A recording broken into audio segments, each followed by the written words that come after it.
Good evening everyone, welcome to Mathshala. हम लोग multi dimensional analysis यानी मल्टी वेरिएबल कैलकुलस को एनालाइज कर रहे थे। तो मल्टी वेरिएबल कैलकुलस के केस में हमने एफ एक्स और एफ वाई यानी पार्शियल डेरिवेटिव्स को स्टडी कर लिया है। पार्शियल डेरिवेटिव्स का लिमिट से एज सच वन वेरिएबल के जैसा यहाँ पे कोई केस नहीं है। लिमिट एग्जिस्ट करे या ना करे, there is a boundary between these two concepts. यहाँ पे ये दोनों चीजें अलग अलग है ना। मतलब ये एग्जिस्ट नहीं कर रही है, फिर भी ये एग्जिस्ट कर सकती है। पार्शियल डेरिवेटिव एग्जिस्ट कर सकता है। तो ये तो हमने कल के रिमार्क में देख लिया। एक और इम्पॉर्टेंट रिजल्ट है, इम्पॉर्टेंट, मैं इसको टूल बोलता हूँ। टूल इसलिए क्योंकि ये आपको कंटिन्यूटी क्लेम करने में हेल्प करेगा। टू क्लेम कंटिन्यूटी, वैसे तो कंटिन्यूटी डेफिनेशन से भी, लिमिट के डेफिनेशन से जो कल हम लोग कर रहे थे उससे भी कर सकते हैं, but to claim continuity at let us say a, b। So देखिए, if fx at a, b and fy a, b both exist, दोनों एग्जिस्ट करें। एग्जिस्ट करने का मतलब क्या है? अगर आपसे पूछे, मान लीजिए पूछ रहा है डज fx exist at 2,1, मान लीजिए क्वेश्चन पूछ रहा है, तो कैसे करेंगे इसको? How will you approach this question? मान लीजिए कोई फंक्शन दिया हुआ है, लेट अस से fx, y is given something. अब बताइए कैसे अप्रोच करेंगे? यस, कल ही सीखा है ना हमने डेफिनेशन। फॉर्मूला लगा के। फॉर्मूला लगा के नहीं, ये डेफिनेशन लगा के। फॉर्मूला नहीं है, वो डेफिनेशन है। हाँ हाँ, वही। वही नहीं है। दोनों अलग अलग चीज है। Limit h tends to 0 f x, let us say 2,1 पे पूछ रहा है, सो 2, क्योंकि x के रिस्पेक्ट में 2 plus h, 1 minus f of 2,1 upon h। अगर ये लिमिट एग्जिस्ट कर रही है, इसका मतलब पार्शियल डेरिवेटिव fx भी एग्जिस्ट कर रहा है और वो इसके इक्वल है। So if this limit exist, then it will be equal to fx at 2,1। याद रखिएगा, अगर ये लिमिट एग्जिस्ट कर रही है, then only we can claim that your derivative exists। ठीक है, इसलिए यहाँ पे लिखवाना जरूरी है। So if fx and fy both exist at some point a, b and one of them is bounded, बहुत जगह पे लिखा होता है, बहुत सारे नोट्स में लिखा होता है fx is bounded, या फिर लिखा होता है fy। ऐसा कोई रूल नहीं। कहीं भी अगर स्पेसिफिक ऐसा लिखा हुआ है तो बिल्कुल डोंट ट्रस्ट, है ना। जो मैं आपको बता रहा हूँ वो कंफर्म है कि one of them can be, एक अगर किसी को बाउंडेड प्रूफ कर दोगे, one of them is bounded, bounded in NBD of a, b। ठीक है, तो क्या होता है? This claims, it implies f x, y is continuous eight a, b। ठीक है, यानी कि इन शॉर्ट अगर हम लिखें इसको, सो अगर fx और fy दोनों एग्जिस्ट करें, है ना, और fx और fy इनमें से कोई जो है वो then f is continuous at a, b। ठीक है, ये है मेन रिजल्ट, ऐसे समझ लीजिए, ये है मेन रिजल्ट। अब एक और रिजल्ट है, क्या कि अगर ये result, let us call it 1, result 2 क्या है? तो मतलब अगर कोई पूछे आपसे कि क्या पार्शियल डेरिवेटिव्स के एग्जिस्टेंस से, यानी अगर कोई बोल दे कि fx और fy एग्जिस्ट कर रहे हैं, तो क्या फंक्शन कंटिन्यूअस रहा होगा? तो आप बोलेंगे अगर हम लोग बाउंडेडनेस ऐड कर तो ये अश्योर्ड है। अगर बाउंडेडनेस हम लोग ऐड कर दें तो कंटिन्यूटी अश्योर्ड है।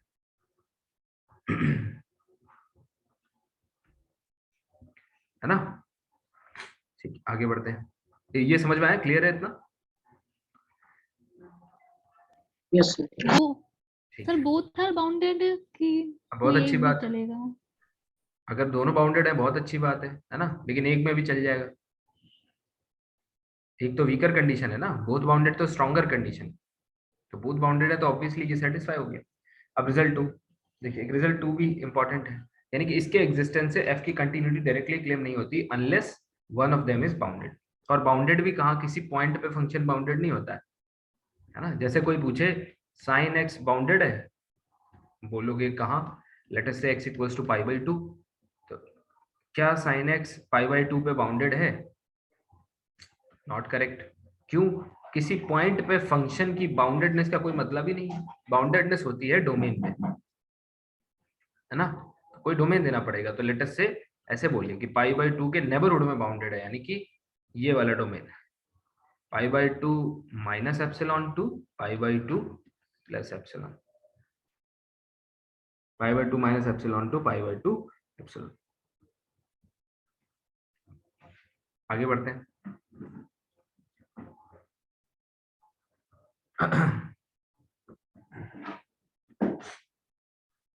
अगर function let us say F X comma F Y दोनों एग्जिस्ट कर रहे हैं, ठीक है? Let F X and F Y exist, y exists at a comma b, and the second thing that one of them fx or fy is continuous, then, और ये important है, इसको इंपॉर्टेंट इसलिए बोलूंगा क्योंकि डिफरेंशियबिलिटी ये क्लेम कर रहा है, डिफरेंशियबिलिटी वेरी इंपॉर्टेंट लिख लो तो भी कम है। क्यों? क्योंकि ये आपको देता है it implies f is differentiable at ab। Let me tell you frankly, दो वेरिएबल में डिफरेंशियबिलिटी का जो डेफिनेशन है, जो मेथड है, वो बहुत डिफिकल्ट है ना? मतलब उसको, वो बहुत कॉम्प्लिकेटेड है। तो अगर कभी भी टू वेरिएबल में डिफरेंशियबिलिटी चेक करनी हो, है ना, इसको टूल बना लीजिए, डिफरेंशियबिलिटी चेक करनी हो तो दोनों का एग्जिस्टेंस दिखा दीजिए और एक को कंटिन्यूअस दिखा दीजिए, है ना? अच्छा एक बात बताइए, एफ एक्स को कंटिन्यूअस दिखाएंगे कैसे? चलिए वही वाला गेम खेलते हैं, ट्रेन योर ब्रेन, है ना? पता होना चाहिए क्या करना है, कैसे करना है। सो हाउ टू शो, मैंने ये तो दिखा दिया। अच्छा, दो क्वेश्चन है, how to show f x और f Y exist at A b. तो ये तो आपको पता चल गया, डन, ठीक है? कैसे? वही डेफिनेशन, वो लिमिट h टेंड्स टू 0, ये अगर एग्जिस्ट कर जाए तो समझ लो एफ एक्स एग्जिस्ट कर रहा है, ठीक है? सेकेंड क्वेश्चन है, how to show that fx is continuous at ab। या दिस इज इंपॉर्टेंट, पता होना चाहिए। बताइए कैसे शो करेंगे कि फंक्शन की f कंटिन्यूअस है? उसके लिए तो ठीक है, लिमिट लगा देते हैं और काम हो जाता है, लिमिट वैल्यू फंक्शनल वैल्यू के इक्वल कर देते हैं। लेकिन अगर लिमिट वैल्यू दी ही मतलब ये सब fx दिया हो, मतलब fx की कंटिन्यूटी पूछे हो, तो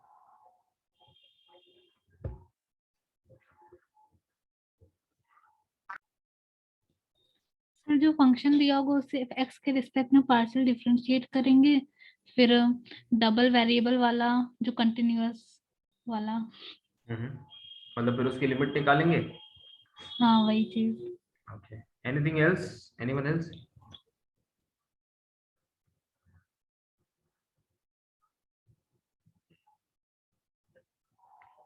एनीथिंग एल्स?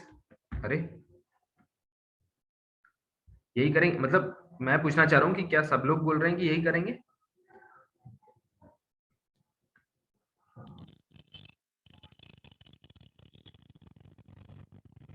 दैट देखिए, fx को कंटिन्यूअस प्रूव करना है, यानी कि fx की limiting value should be equal to the functional value. इसके लिए fx का नोन होना जरूरी है। तो इससे क्या हमारे पास ये जो लिमिट मेथड है, जो डेफिनेशन है, क्या इससे हमें fx नोन हो जाता है? नहीं। fx नोन कैसे होता है? तो मैं बस जिन्होंने भी ये बोला कि fx निकालेंगे और फिर उसके बाद लिमिट प्रोसेस करेंगे, बस एक चीज ऐड करना चाहूंगा, क्या कि सबसे पहला स्टेप है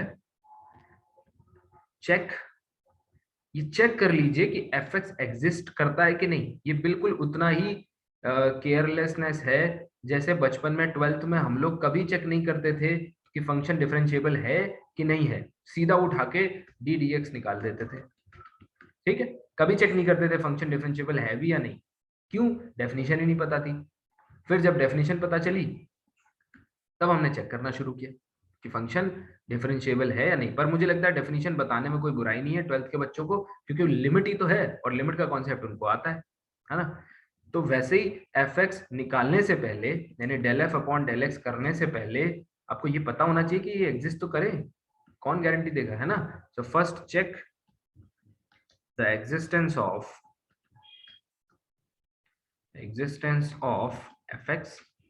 fx और fy जो भी है, ठीक है। देन अगर एग्जिस्ट कर रहा है देन कैलकुलेट, आज सब बहुत शांत है, I don't know why, fx, calculate fx, then check its limit and functional value। ठीक है, अगर ये दोनों मैच करती हैं फंक्शन कंटिन्यूअस होगा। ठीक है, तो डिफरेंशिएबिलिटी के लिए डेफिनेशन वाइज जाओगे तो इट बिकम्स वेरी डिफिकल्ट। अगर आप नॉर्मली देखेंगे तो ये चीजें आपके लिए आसान होगी। ठीक है, नॉर्मल मेथड है क्या?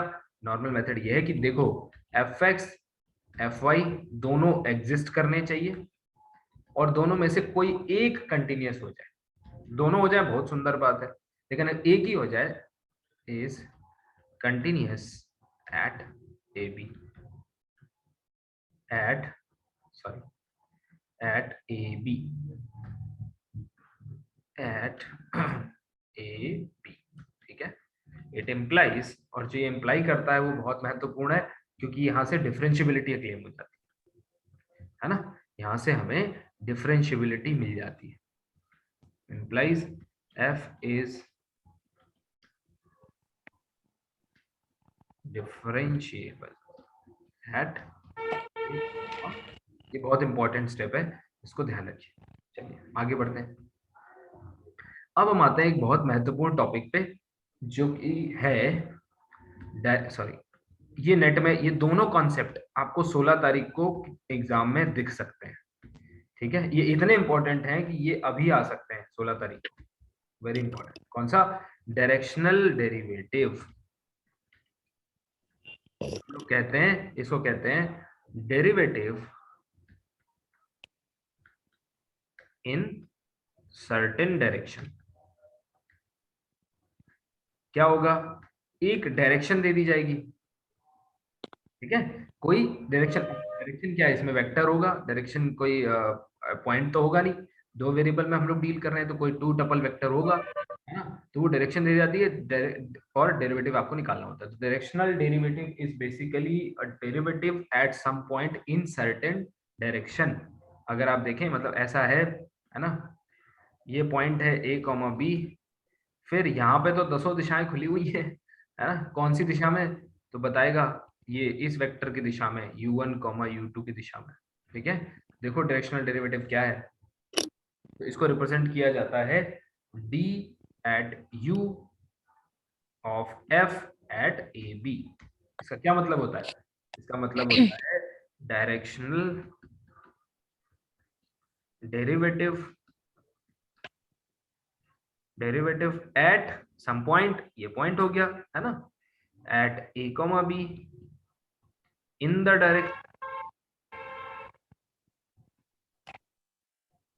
The direction of vector u1, u2, और इस u1 u2 को कलेक्टिवली हम लोग u बोल देते हैं। ठीक है, जैसे आपने बुक्स में देखा होगा ना x1, x2, कई बार ऐसे लिख देते हैं कैपिटल X, तो वही है, u लिख दिया गया। ठीक है, फॉर्मूला क्या होता है उसको याद रखिए, limit h tends to 0, directional derivative ये जो है, ठीक है, इसका डेफिनेशन हम लोग लिख रहे हैं duf एट ए बी क्या है, limit h tends to 0 f of a plus UH comma B plus UH, sorry, a plus U1H comma B plus U2H minus f of a comma B upon H। ठीक है, अगर ये limit right hand limit exist करेगी तो हम कहेंगे directional derivative in the direction of u1 and u2, u1 comma u2 in this particular direction. ये जो बनाया मैंने, देखो इसको याद रखना बेटा, ये जो है, ये जो मैंने फिगर बनाया है, इसको जो है हमेशा याद रखना, आपको डायरेक्शनल डेरिवेटिव का क्लियर इंडिकेशन देगा कि क्या मतलब होता है। ठीक है अरे आज तो हाँ ना भी नहीं बोल रहे भाई, क्या हो गया? All clear? Yes, sir. Yes, yes. Yes. दीवारों को लिटरली आज दीवारों को पढ़ाने जैसा लग रहा है मुझे। Anyway, वो तो मेरी प्रैक्टिस ना होती तो मैं पढ़ा। चलो आगे बढ़ते हैं, ध्यान से देखिए। इसमें हम लोग 2-3-4 क्वेश्चन करेंगे कि आप इससे फेमिलियर हो जाएं, क्योंकि ये दोनों कॉन्सेप्ट जो पढ़ा रहा हूँ ये आगे आने वाले CSI नेट में बहुत इंपॉर्टेंट है, और यहाँ से खत्म हो रहा है हमारा ये सेक्शन। ठीक है, इसको फिर कॉम्प्लेक्स में हम लोग आज ही शुरू कर देंगे, कॉम्प्लेक्स के फर्दर टॉपिक्स। और बहुत जल्दी आपको 10 से 12 क्लासेस में कॉम्प्लेक्स की लास्ट सेक्शन दिखेगा कॉम्प्लेक्स का, है ना। Will be at the end of complex analysis in very like 10 to 12 days। इसलिए अभी कोई क्लास मिस ना करें, मिस करें तो वीडियो जरूर देख लें। चलो अब देखो ये क्या रखा गया, देखो डेफिनेशन को अगर देखना है तो डायरेक्शनल डेरिवेटिव की डेफिनेशन को अगर देखना है तो d at direction u1 comma u2 directional derivative of f यानी df at some point a comma b। ठीक है, देखो a प्लस h ये तो होता ही था, है ना, और b plus let us h comma k तो नहीं था, यस u1h और u2h, U2H. हाँ u1h एंड u2h।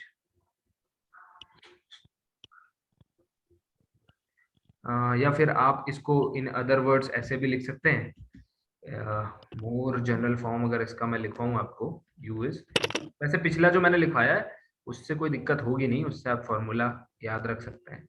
ऐसे भी लिख सकते हैं, लिमिट h टेंड्स टू 0, अगर मैं पॉइंट x को x1 x, y ले लूं या a, b ले लूं तो ऐसे लिख सकते हैं आप, या ठीक है कैपिटल A को मैं a, b ले लूं, बट ये कंफ्यूजिंग है। ठीक है, और देखना आपको कंफ्यूजिंग लगेगा भी, पर h u minus sorry f of minus f at a upon h। अब इसको देखो, ये क्या है, ये है a, b, 2 टपल है ना, h u क्या है, u1 u2, अभी देखना, और ये क्या है, ये फिर से a, b है। तो अगर आप इसको थोड़ा सिंप्लीफाई करो तो पुराना वाला फॉर्मूला भी निकल के आ जाएगा। मतलब अच्छा, तो आप बोलोगे सर जब इससे वही निकल के आना तो क्यों लिखा रहे हो, तो देखो मैं बस वही बताना चाहता था, a प्लस h क्या होता था, a plus h minus f of a upon h, यही तो डेरिवेटिव का फॉर्मूला होता था वन वेरिएबल में, है ना, इसी से जनरेट हुआ है, बस डायरेक्शन ऐड हो गई है u ये वाली। ठीक, तो इसको सिंप्लीफाई करोगे तो ये आ जाएगा a, b plus h times u1, u2 f of minus f of a, b full whole divided by h। फिर से सिंप्लीफाई करो, लिमिट h अप्रोचेस टू 0, क्या हो जाएगा, अब देखो ये अंदर मल्टीप्लाई करोगे तो ये आ जाएगा HU1, HU2, और 2 टपल में ऐड करोगे तो a plus HU1, b plus HU2 minus f of a, b whole divided by h। बताओ भाई समझ में आया? Yes. चलो एक एग्जांपल करते हैं और क्लैरिटी मिल जाएगी, एग्जांपल कर लेते हैं तो अच्छा रहता है। Find the directional derivative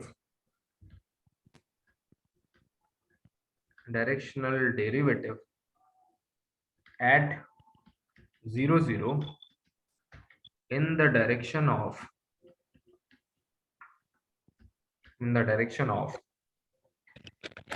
square root of 2, square root of 2, for function क्या दिया हुआ है, फंक्शन दिया हुआ है x Y square upon X square plus Y to the power 4।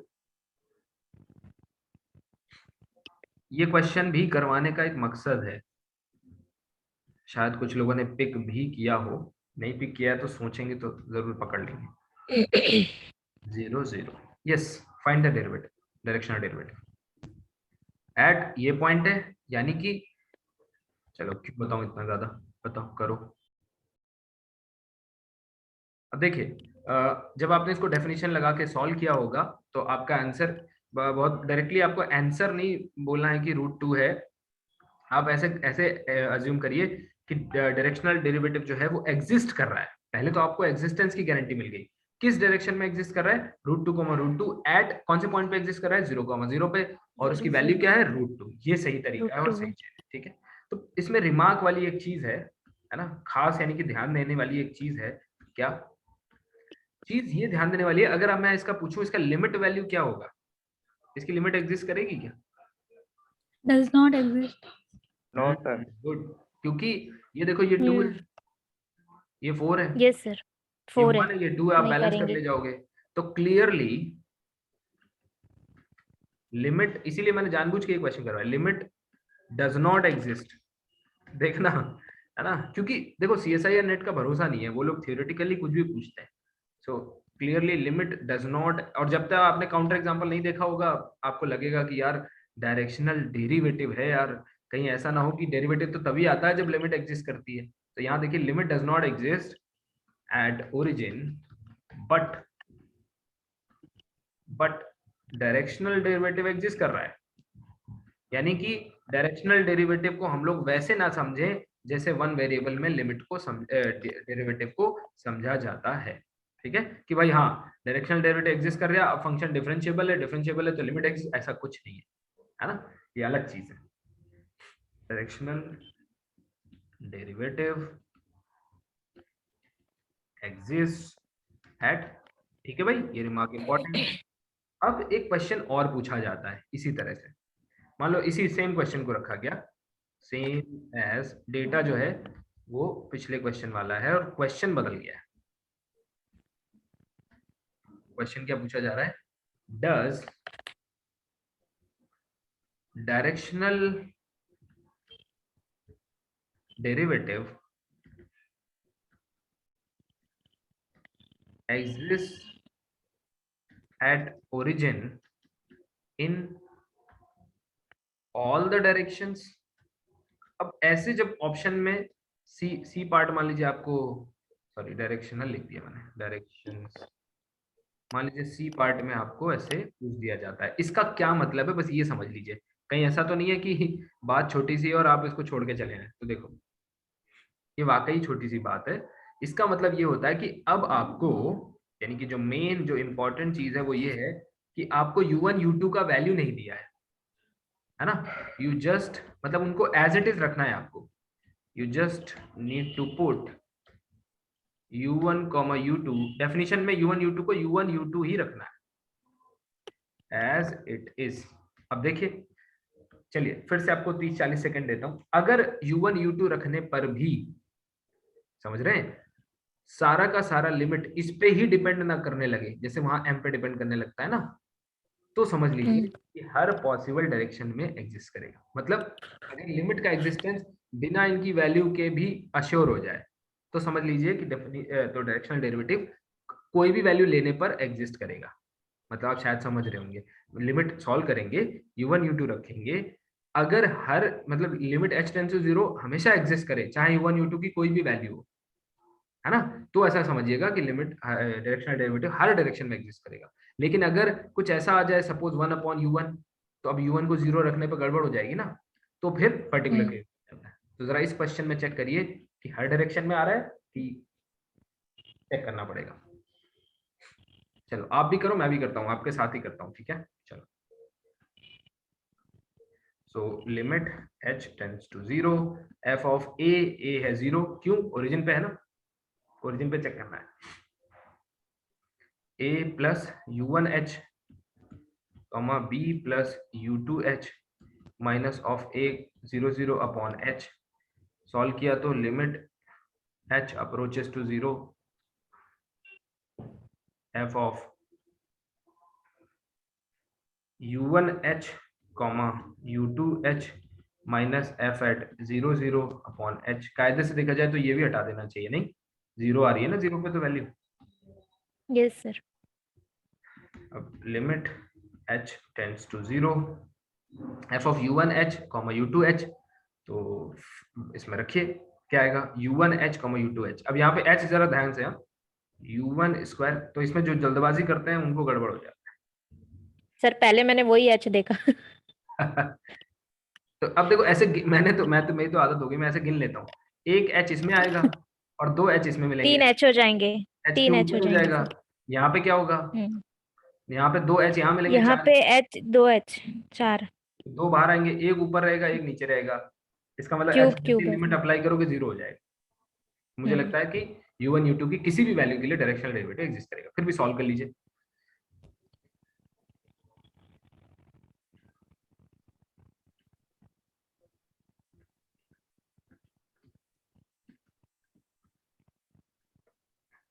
All the direction. Yes. Shreya, you are doing good.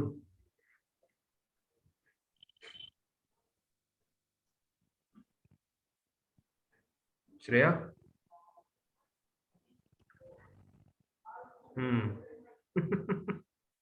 बोलने पर tax Yes, थोड़ी sir. है। Not directional derivative does Yes, not. sir.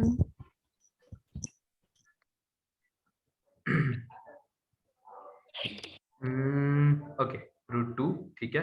यहाँ से x square in plus h to the power 4। मेरे पुराने बच्चे जानते हैं ये सब मेरे लिए कितना अनोइंग है, मैं कभी ये सब नहीं करता हूँ। h टू द पावर 4 बहुत अजीब लगता है। लिमिट h टेंड्स टू 0, इसलिए अब 2-4-6 महीने बाद कोई एग्जाम भी नहीं दिया करूंगा, सब सॉल्व वॉल्व नहीं होता है। u1 देखो u1 इंटू u2 स्क्वायर आ गया, h क्यूब आ गया। सर नीचे वाला एक h सर, क्या बेटा नीचे सर वाला? नीचे वाला एक h डिनोमिनेटर का वो अच्छा छूट एक और गया h है, सर। हाँ देखो मैंने भी छोड़ दिया। ये हाँ चीज में बहुत लोग छोड़ देते हैं, है ना, ये बहुत लोग छोड़ देते हैं। सर वो u1 और u2 पर डिपेंड करने लगा अभी तो। वो मुझे मेरे सर जो सीनियर हैं, हम सब एक ही एग्जाम दे के आए थे, बड़ी खुशी से बता रहे हैं अरे यार वो ऐसा डज नॉट एग्जिस्ट आ गया। मैं कहा अच्छा कैसे? अब फोन पे ही डिस्कशन हो रहा है, चल रहा है, अचानक से उनको भी याद आया अरे यार नीचे एच था। मैंने कहा हाँ नीचे एच था, क्योंकि ये गलतियां जो है वो अक्सर बहुत सारे लोग करते हैं। तो नीचे ये एच क्यूब बन जाएगा, है ना। Yes sir. तो अब देखो एच क्यूब से एच क्यूब कैंसिल हो गया, कैंसिल हो गया। तो ये वैल्यू क्या आ गई, वैल्यू आ गई u1 into u2 square upon upon u1 u1 square plus. Plus u2 हो 4 जाएगा। h square. अब इसको कोई दिक्कत नहीं है अनटिल और अनलेस u1 और u2 दोनों 0 हो जाए, है कि नहीं। इसका मतलब क्या है कि ओरिजिन को छोड़ दिया जाए तो हर जगह डायरेक्शनल डेरिवेटिव एग्जिस्ट करेगा। डिनोमिनेटर में सेकंड टर्म नहीं आएगी, वो एच है ना उसके साथ तो 0 बना देगी। अच्छा अच्छा ठीक ठीक ठीक ठीक यस सर, वो h के h 0 बन जा रहा है sir, u2 square upon u1 आ रहा है लास्ट में। बंजारा नहीं है वो H sir u2 square. Square upon u1 आ रहा है। अच्छा अच्छा हाँ ये तो कैंसिल हो जाएगा, u2 square upon u1। Yes, u1 आ रहा है। तो फिर भी वही u1 नॉन जीरो होना चाहिए। तो 0 कॉमा जितने भी हैं उन सब डायरेक्शंस में आपको अवॉइड करना है ना।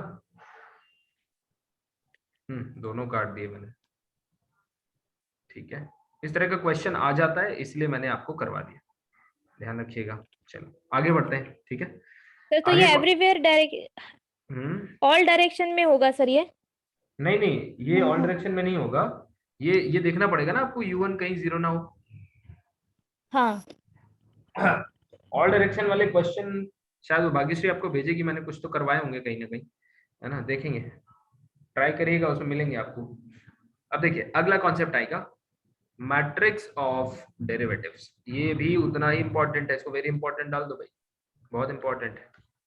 अरे यार रिकॉर्डिंग चालू करी, अरे सही है। मैट्रिक्स ऑफ डेरिवेटिव्स,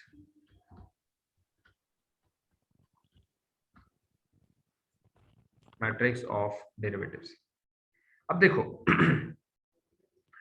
क्यों हम पढ़ते हैं मैट्रिक्स ऑफ डेरिवेटिव्स, क्या काम है उसका, ये पता होना चाहिए हमें, है ना। Why do we study this, what is the use of matrix of derivatives.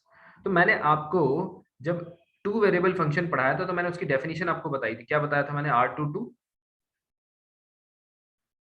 क्या था यहाँ पे, आर आर मतलब डिपेंड करता है ना, रियल वैल्यूड है कॉम्प्लेक्स वैल्यूड है उस यस हिसाब से सर। R। लेकिन अगर आपको, है ना, यानी कि यू हैव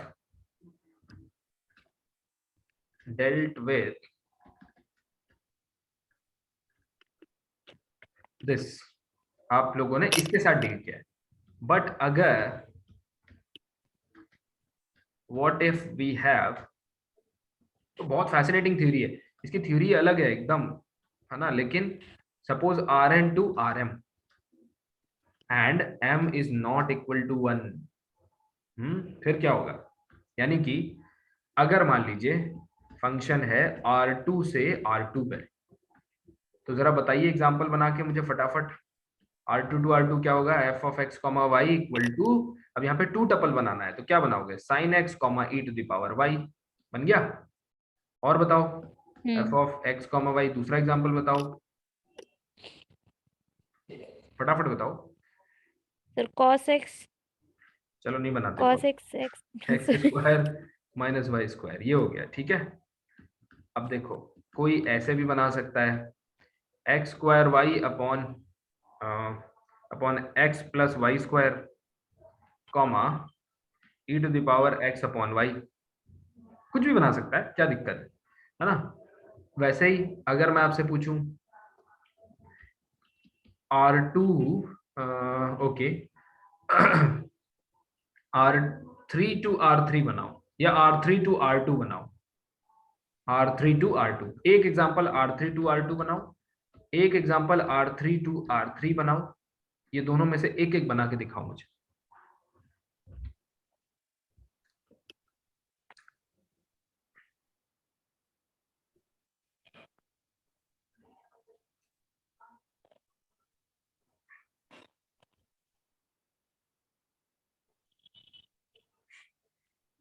बताइए, अरे आसान है, आपको यहाँ पे क्या लेना है, एक्स वाई और सर जेड, x ठीक y है। z, z लिया सर, और हाँ उधर पे मैंने बताया बनाया हाँ x plus y plus z hmm comma x y z comma 1। Really, do we need this, नहीं सर R2, सर R3 के लिए बनाया पहले, R2 एग्जैक्टली, फिर R2 तो के लिए बनाया। अपने को यहाँ रखना है। कई बार हम लोग सोचते हैं, मतलब कई बार मैं जब शुरू में पढ़ाता था तो ऐसे नहीं करता था, लेकिन ऐसे करना चाहिए, क्योंकि कई बार हम फॉर ग्रांटेड ले लेते हैं कि बच्चे तो समझ ही गए होंगे, पर कई बार दिक्कत हो जाती है ना। तो आप समझ रहे हैं ना क्या करना है, यहाँ पे टू टपल रखना है और जेड यस भी सर। इन्वॉल्व करना है। अभी यहाँ पे R3 टू R3 है, अब यहाँ पे क्या ले सकते हो, अब कुछ भी ले लो, e to the power x y z x plus y, x square plus y yes sir, square upon z square, 3 tuples यहाँ पे बनाने ले लो हैं। X square plus y square minus 2z, कुछ भी ले लो, थ्री टपल ले लिया, ठीक है। अब बिगर क्वेश्चन ये है कि अगर ऐसे फंक्शंस की continuity limit, what about limit, continuity, differentiability, invertibility and 1 1।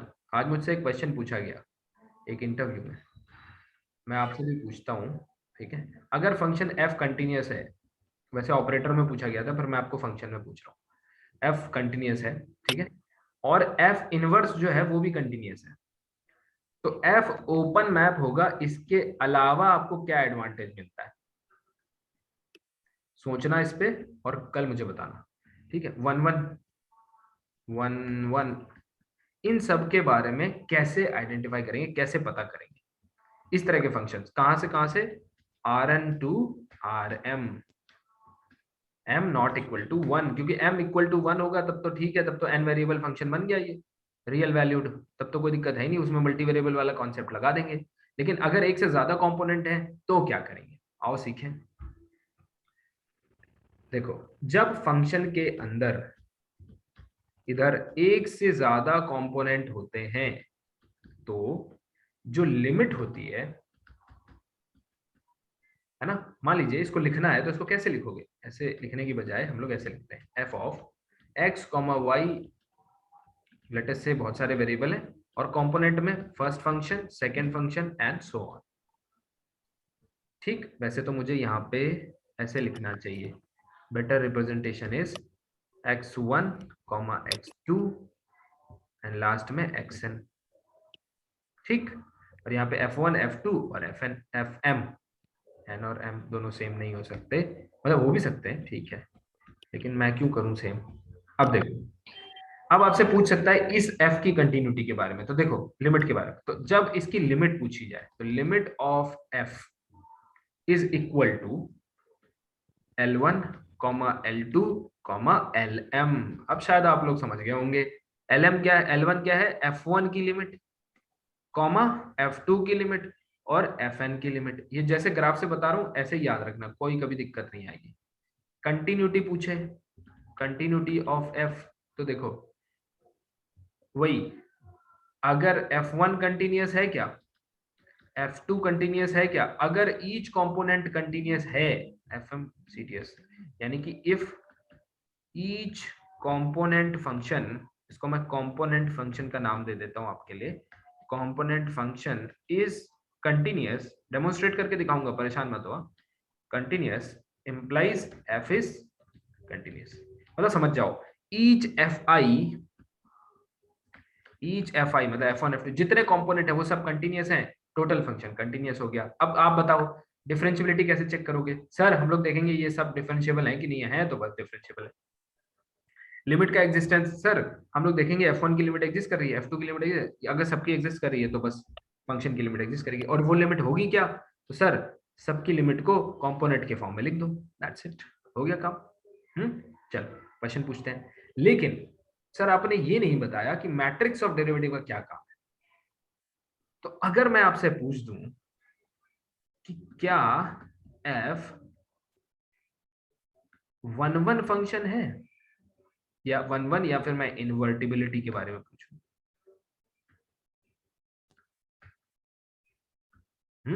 मैं पूछूं f 1-1 है, तो कैसे चेक करोगे, क्या ये कहोगे सर ये वाला फंक्शन 1-1 है, ये वाला फंक्शन 1-1 है, तो लेकिन कॉम्पोजिशन 1-1 होगा, ये कैसे क्लेम करोगे, सॉरी कॉम्पोजिशन क्या, कंपोनेंट वाइज, है ना।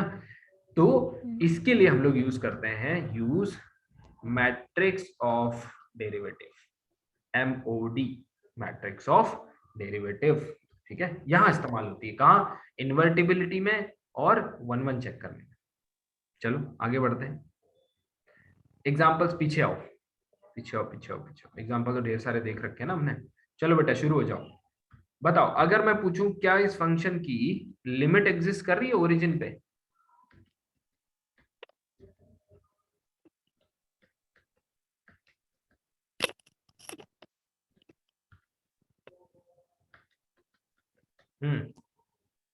बताइए, इसकी लिमिट एग्जिस्ट करेगी, यस सर कर रही Yes, है, sir. इसकी भी करेगी, Yes. Correct, Yes. कंटिन्यूअस, दोनों कंपोनेंट कंटिन्यूअस हैं, डिफरेंशिएबल। 1-1 पता नहीं क्यों, क्योंकि मैट्रिक्स ऑफ डेरिवेटिव अभी पढ़ा नहीं है। इसका बताओ, 0 + 0 0 करेगी सर, लिमिट, पॉलिनोमियल्स हैं, लिमिट पॉलिनोमियल से sir. कंटिन्यूअस भी होगा, इसमें कोई संदेह मत डिफरेंशिएबल करना, भी होगा, है ना। इसमें बताओ ओरिजिन पे x² y/x + y², y²,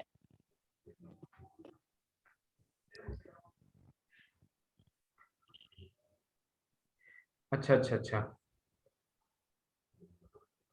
अगर x = my रखा, my नहीं, y = mx रखा जाए तो यहाँ पे कुछ गड़बड़ होगी, x² y = mx, नहीं क्यूब हो जाएगा ना, सर ट्वाइस, क्यूब हो जा रहा है, ऊपर x³ m हो जा रहा है और x नीचे आ रहा है, कैंसिल हो जा रहा है, x 0 हो जाएगा सर, वो 0 हो जाए, लेकिन देखो मतलब लिमिट 0 आएगी ना, इसकी लिमिट तो एग्जिस्ट कर रही है, अच्छा इसकी भी लिमिट क्या है, 0 0, इसकी लिमिट क्या है, 0 0, इसकी लिमिट तो एग्जिस्ट कर रही है, लेकिन इसकी नहीं कर रही है, क्यों, x/y, सर ये e⁻x/y है, हाँ इसमें y 0/0 डिनोमिनेटर में है, तो भाई आगे बढ़ो, दूसरे क्वेश्चंस में देखो कंपोनेंट वाइज चेक करना होता है, इसमें देखो यस ये भी ओके है, ये भी ओके है, पॉलिनोमियल है ना, इनमें कोई दिक्कत नहीं है।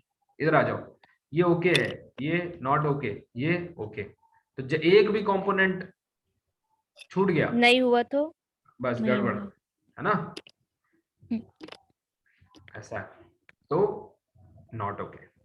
अब आते हैं, आगे बढ़ो, ठीक है, कॉन्सेप्ट समझ में आया? किसी को कोई डाउट है? एक सिंगल बच्चे को भी डाउट होगा, आई विल एक्सप्लेन अगेन। बताइए, किसी को कोई डाउट है? Divya, Divya, Mansi, no sir. Okay, ठीक है, आगे बढ़े, चलिए आगे बढ़ते हैं। हम लोग पढ़ रहे थे मैट्रिक्स ऑफ डेरिवेटिव।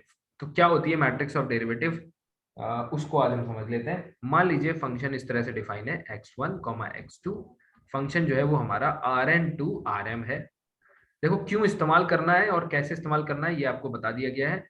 यानी कि 1 जब पूछा जाए और इंजेक्टिव पूछा जाए, इन्वर्टिबिलिटी, सॉरी इंजेक्टिव तो वही हो गया, इन्वर्टिबिलिटी, इन्वर्टिबिलिटी, ठीक है, ये जब पूछे जाएंगे तब हम लोग इस्तेमाल करेंगे मैट्रिक्स ऑफ डेरिवेटिव, ठीक है, अदरवाइज कोई जरूरत नहीं है। हाँ, आप लकी हुए, आपसे डायरेक्टली पूछ दिया जाए find the matrix of derivative, तो पता नहीं, अगर आपने इतने अच्छे काम किए हैं तो यू कैन एक्सपेक्ट, दिक्कत नहीं। So this is f1, late us से f2, ये fm, then the matrix of derivative of f is given by let us say df is given by aij, जहां पर aij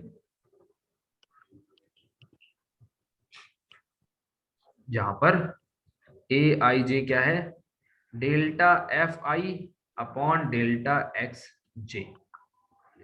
जिसको याद रखो, जिसको ये याद हो गया उसको फॉर्मूला याद हो गया, क्या, कि ए आई जे, तो पहला कंपोनेंट ऊपर वाले के लिए, पहला वाला ऊपर वाले के लिए, ऊपर रहेगा कौन, हमेशा एफ ही रहता है, डेल वाई है ना, एक्स थोड़ी ऊपर रह जाता है।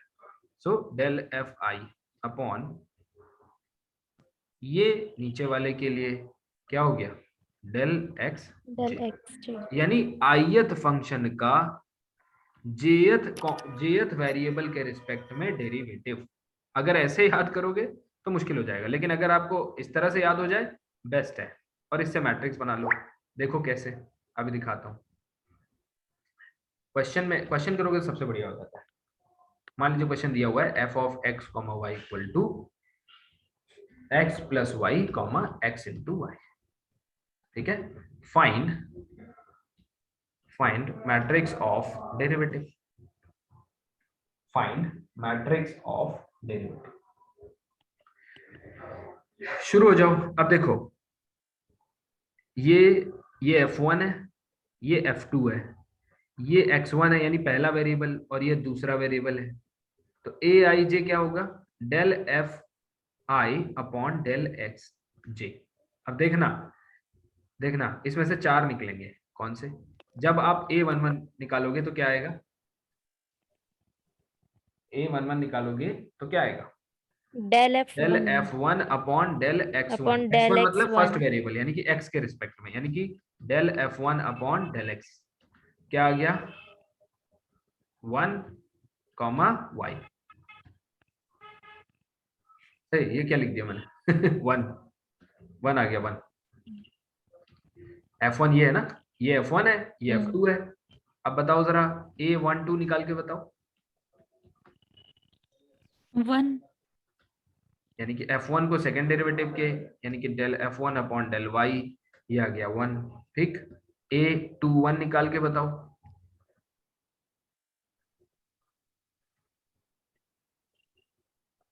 y। So del f2 upon del x1, यानी कि डेल f2 अपॉन x1 यानी पहला variable del x, f2 with respect to x क्या आ गया, y आ गया। y 2 बताओ,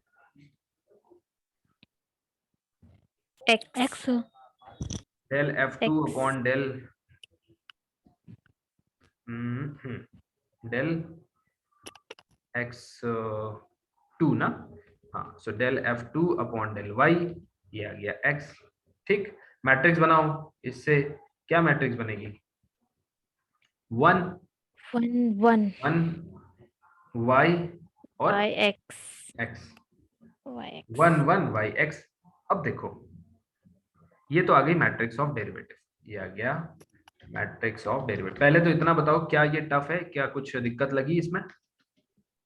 नो सर। क्या? अब देखो, अब आप पूछोगे सर आपने तो कहा था इसका यूज 1 1 निकालने के लिए होता है, तो यहाँ पे लिख लो रिमार्क, क्या? इफ दिस मैग्नीट्यूड, और ये क्या बोलते हैं इसको, determinant, if determinant of matrix of derivative is non zero, या फिर मैं इसको सीधा नॉन सिंगुलर मैट्रिक्स बोल देता, ठीक है, देन तो invertible f becomes 1 1 and invertible locally in the neighborhood of that point। आप समझ गए होंगे कि लोकली जब लिखा जाता है तो समझ लो किसी पॉइंट के नेबरहुड की बात हो रही है, ग्लोबली लिखा जाता है पूरे डोमेन की बात हो रही है, ठीक है। अब देखो इसमें ध्यान देने वाली चीजें क्या है, अगर कोई मैट्रिक्स किसी पॉइंट पे, यानी कि एट सम पॉइंट, किसी पॉइंट पे ही नॉन जीरो होगी, तो जिस पॉइंट पे उसका डिटर्मिनेंट नॉन जीरो हो जाए, वहां पे फंक्शन दो चीजें एक्वायर कर लेता है। क्या? पहली चीज आप 1 1 क्लेम कर सकते हो, दूसरा इनवर्टिबिलिटी, यानी एफ इनवर्स एग्जिस्ट कर जाता है। लेकिन एफ इनवर्स ग्लोबल एग्जिस्ट नहीं करता, केवल एक छोटे से नेबरहुड में, उस पॉइंट के, इस पॉइंट के एक छोटे से नेबरहुड में एफ इनवर्टिबल बन जाता है। क्लियर है? तो ये लोकल इनवर्स प्रोड्यूस करता है, ना कि ग्लोबल इनवर्स। ये बात ध्यान रखना बस, ठीक है। ये लोकल वाली बात जो है ये इंपॉर्टेंट है। This is Chinese inverse function, है ना? ठीक है, आगे बढ़ते हैं। चलो एक क्वेश्चन और करें तो क्लैरिटी मिल जाएगी। अब मैं आपसे पूछूं, अच्छा एक बात बताओ, इसी क्वेश्चन में मुझे जरा बताओ कि फंक्शन किस पॉइंट पे लोकली इन्वर्टिबल और 1 1 होगा और किस पॉइंट पे नहीं होगा। यानी एक पॉइंट बताओ जिसपे होगा और एक पॉइंट बताओ जिसपे नहीं होगा। सर अगर x इक्वल टू y हो गया तो नहीं होगा। सो इन द यस, बाकी लोग भी ट्राई करें। ट्राई वैसे क्या करना, सामने ही लिखा है। सर बाकी पॉइंट्स में हो जाएगा, बस इक्वल नहीं होना इन द चाहिए। Previous question determinant of matrix of derivative is, क्या दिया हुआ है? x माइनस वाई ना, x minus y, x minus y. So it is very much clear that if x is equal to y, कभी भी x equal to y मतलब कौन सी line? ये वाली line.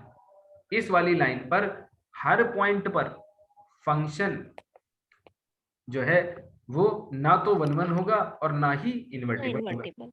So then f is neither 1 1 nor invertible. आज की यार class important है, ठीक है, ना 1 1 नॉर इन्वर्टिबल, इसलिए क्लास मिस करें तो ये वीडियो जरूर देख लें। If x not equal to y, तब क्या होगा? अगर x not equal to y है तो कोई भी पॉइंट जो इसके अलावा, इस लाइन के अलावा अगर कहीं पॉइंट ले लोगे, लेट अस से, देखो हर चीज को ना जितना हो सके, संभव हो सके, थोड़ा ग्राफ्स वगैरह बना के देखोगे ना, विजुअली क्लैरिटी मिलती है। Then f is 1 1 and locally invertible. याद रखना, सिर्फ इन्वर्टिबल नहीं, लोकली इन्वर्टिबल। अब आप CSI नेट के कुछ पुराने पेपर अगर देखोगे तो ये चीज वहां निकल के आती है, इस तरह के फंक्शन के बारे, RM to RN वालों के लिए पूछा जाता है। अब इसका मतलब क्या हुआ? सर लोकली मींस पार्शियल के लिए अरे नहीं बोला नहीं जाता है नहीं क्या? नहीं नहीं नहीं नहीं नहीं, लोकली समझाया तो था। लोकल का जो कॉन्सेप्ट होता है उसका मतलब होता है कि किसी पॉइंट के नेबरहुड में, नेबरहुड ऑफ सम पॉइंट, यानी कि पूरे में इन्वर्टिबल नहीं है। यानी कि ऐसा नहीं है कि जैसे f is, let us say f is from R to R such that fx is x, अब ये क्या है, ये थ्रू आउट 1 1 फंक्शन है और ऑन टू भी है। एफ इनवर्स एग्जिस्ट करता है और वो कहाँ एग्जिस्ट करता है, पूरे आर पे। क्यों? क्योंकि पूरे आर पे फंक्शन 1 1 है और ऑन टू है। लेकिन यहाँ ऐसा क्लेम नहीं कर सकते, यहाँ पे लोकल इनवर्स की बात हो रही है, सिर्फ इस पॉइंट के छोटे से नेबरहुड के अंदर ही इनवर्स आपका एग्जिस्ट करेगा, ये गारंटी देता है। बाहर पता नहीं भाई, हम कह नहीं सकते, है ना। और दूसरा टर्म होता है ग्लोबल। ग्लोबल का मतलब ऑन होल डोमेन। ठीक है भाई, अब बताओ कोई डाउट है? Yes sir. नो। ओके, बाकी लोग भी बताओ, क्लियर है? और कैसे लिखाऊं यार, बढ़िया हैंडराइटिंग में लिख देता हूँ मैं, है ना। इसी का बस प्रिंट आउट ले लो, हो गए नोट्स आपके। आगे बढ़ते हैं। क्वेश्चन, एक क्वेश्चन करो, थोड़ी और क्लैरिटी मिलेगी। अच्छा एक काम करते हैं, जो हमने क्वेश्चंस किए थे उसी में से देख लेते हैं। पॉलिनोमियल में देता हूँ यार, क्योंकि पॉलिनोमियल में कैलकुलेशन आसान होती है। पॉलिनोमियल में कैलकुलेशन आसान होती है। ये देता हूँ x + y + z x × y × z। तो f of x r3 to r3 देता हूँ, या फिर चलो r2 to r2 देता हूँ। क्या x + y + z, इसको देने का एक कारण भी है जो मुझे बताएगा, उसका नाम स्वर्ण अक्षरों में लिखा जाएगा। बताओ मुझे। चेक 1 1, सबसे पहले मैट्रिक्स ऑफ डेरिवेटिव 1 1 बताओ, लोकल इनवर्स, लोकली इन्वर्टिबल और नॉट, ये भी चेक करो।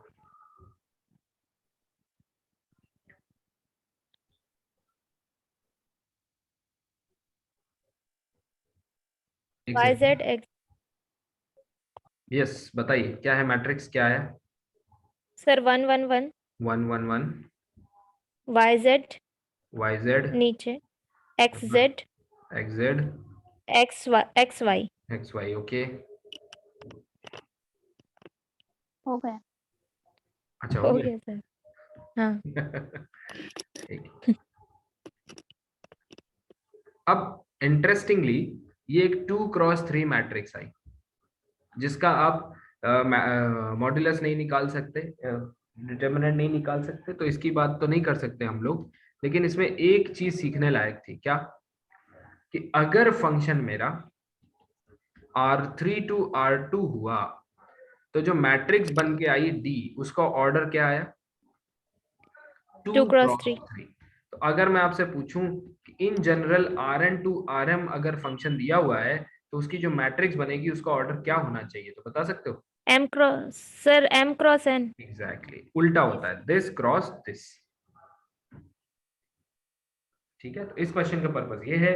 बाकी और भी क्वेश्चंस करो, ट्राई करो। कुछ क्वेश्चन जैसे ही मुझे मिलेंगे मैं आपको शेयर करूंगा, है ना। इनको रिवाइज सर करो। तो इसके लिए यस सर इसके लिए जो अपन ये M × N जो देख रहे हैं, उसमें अपन डायरेक्टली जब अगर इक्वल होगा हाँ तो इन्वर्टिबल और 1 1 निकालेंगे, और इक्वल नहीं है मतलब उसका सिर्फ यही निकलेगा ना, मैट्रिक्स ऑफ हाँ, डेरिवेटिव। उसके बाद देखिए वो वैसे ही आपसे नहीं पूछेगा, क्योंकि उसको पता है कि डिटरमिनेंट नहीं आने वाला, है ना। ठीक है, अब देखिए अब हम लोग आ चुके हैं कॉम्प्लेक्स पे वापस। कॉम्प्लेक्स फंक्शंस जब डिफाइन किए जाते हैं तो हम लोग उनको कैसे लिखते हैं? Z², है ना, या फिर कुछ और कॉम्प्लेक्स में फंक्शन बनाओ e⁻z, है ना, f of z = sin z। अब आपको 10-15 दिन कॉम्प्लेक्स का मजा आएगा, सीखेंगे हम लोग कॉम्प्लेक्स को। Z², जब Z², अच्छा यहाँ पे तो x, y जैसा भी विजुअलाइज कर सकते हैं, लेकिन अभी मत करो, इसको लिखो f ऑफ z = Z² लिखा है ना, x + iy²। क्या आया? x² - y² + 2xy × iota आया। इसका क्या आया? e⁻x + iy, which is equal to e⁻x × e⁻iy। ठीक है, यहाँ पे क्या आया? sin z। अच्छा ये तो कुछ नहीं आया ठीक, या फिर हाँ आया, कर सकते हैं, ऐसा नहीं है। sin x + iy, sin a cos b, sin x cos iy + cos x sin iy, ये भी कर सकते हैं। फिर cos iy से हाइपरबोलिक में एक्सचेंज कर सकते हैं, वो ठीक है अपनी जगह। लेकिन एक चीज नोटिस करने लायक है कि f ऑफ z जो कि इनडायरेक्टली एक्स कॉमा वाई है, इसमें जो फंक्शन बन के आता है वो u plus i v type का आता है, जिसमें u जो होता है ये भी एक्स वाई का फंक्शन है और v जो होता है ये भी एक्स वाई का फंक्शन होता है। ये आपको यहां से क्लियरली दिख जाएगा, ये u है और ये v है। इसका मतलब ये है कि अगर मुझे इस फंक्शन की लिमिट निकालनी हो तो मैं इसकी लिमिट निकाल लूं और इसकी लिमिट निकाल लूं और लिख दूं क्या, L1 प्लस आई L2। कंटिन्यूटी हो, इसकी कंटिन्यूटी प्लस इसकी कंटिन्यूटी, अगर ये कंटिन्यूअस है और ये कंटिन्यूअस है तो फंक्शन कंटिन्यूअस हो। समझ पा रहे हैं? डिफरेंशियबिलिटी के लिए इसकी डिफरेंशियबिलिटी, अब डिफरेंशियबिलिटी का जब कॉन्सेप्ट आता है तब वहां से फिर चीजें थोड़ी सी बदलना शुरू हो जाती है। लिमिट जो वन वेरिएबल में है वही कॉम्प्लेक्स में है, कॉन्टिन्यूटी वही है, डिफरेंशियबिलिटी काफी हद तक वही है, लेकिन डिफरेंशियबिलिटी के बाद जो चीजें हैं वो थोड़ी सी चेंज हो जाती है। जैसे यहाँ पे कॉन्सेप्ट आ जाता है एनालिटिसिटी का, जो कि वहां पे नहीं है, वन वेरिएबल में अवेलेबल नहीं है। यहाँ पे बात आती है सिंगुलैरिटी की, तो जो वहां पे डिसकंटिन्यूटी जैसा कॉन्सेप्ट होता है वो यहाँ पे सिंगुलैरिटी का कॉन्सेप्ट होता है ना। तो एनालिटिक फंक्शंस की प्रॉपर्टीज, सबसे हाई प्रोफाइल एरिया कॉम्प्लेक्स का, फिर कॉम्प्लेक्स के इंटीग्रेशंस, कॉम्प्लेक्स के differentiations, power series, conformal mapping. सर पोल भी इसी में ही होता है ना सर? बिल्कुल, ये सिंगुलैरिटी का टाइप पोल। है। हाँ, सिंगुलैरिटी का टाइप है। तो ये सब कुछ हम लोग सीखेंगे और मैं उम्मीद करता हूँ 10-12 दिन अगर आप लोग सिंसियर रहेंगे तो कॉम्प्लेक्स में तो एक रत्ती भी दिक्कत नहीं होने वाली है। एक एडवाइस मेरी तरफ से ये है कि रिवीजन, ठीक है, मैंने आप लोगों को बहुत सारी प्लेलिस्ट, जितने भी पेड ग्रुप के बच्चे हैं उनको कुछ अप्लाइड सब्जेक्ट्स जिनमें 5-5 लेक्चर हैं उनकी प्लेलिस्ट शेयर कर दी हैं ऑलरेडी। अब एक सिंसियर बच्चे की तरह आप लोग एक मेरी क्लास प्रिपेयर करो और एक क्लास खुद से प्रिपेयर करो। चाहे आप लीनियर उठा लो, रियल पूरी कंप्लीट हो चुकी है उसको उठा लो, कोई प्लेलिस्ट पुरानी उठा लो, इसको खुद से प्रिपेयर करो। और इतनी अच्छी तैयारी होनी चाहिए कि मई के फर्स्ट वीक में आप सब कुछ खत्म कर चुके हो, फिर आप शुरू करेंगे रिवीजन प्लस प्रैक्टिस। ये होगी जून की बेस्ट तैयारी। लेकिन आज समय गंवाएंगे, आज लगेगा, अब इतना रिवाइज करने में आपको 1 आवर लगेगा, प्लस बाकी का समय तो रिवीजन में कोई सब्जेक्ट उठा लो, है ना। ओडी है, पीडी बताओ, पीडी शेयर कर दूं, है ना, इंटीग्रल इक्वेशंस हैं, ओआर है, न्यूमेरिकल है, कोई छोटे छोटे 20-20 मिनट वाले लेक्चर जो हैं छोटे छोटे, उनको उठा के तैयारी करो, है ना। रिवीजन करते रहोगे तो चीजें याद रहेंगी, नहीं तो पुलिंदा बन जाएगा। ऐसा ना हो कि जब अप्रैल खत्म हो तो 10-12 सब्जेक्ट का पुलिंदा हो जाए और रिवाइज करते करते जून आ जाए, है ना। इसलिए अपनी तरफ से अलर्ट रहिए। Thank you so much for joining, see you all tomorrow.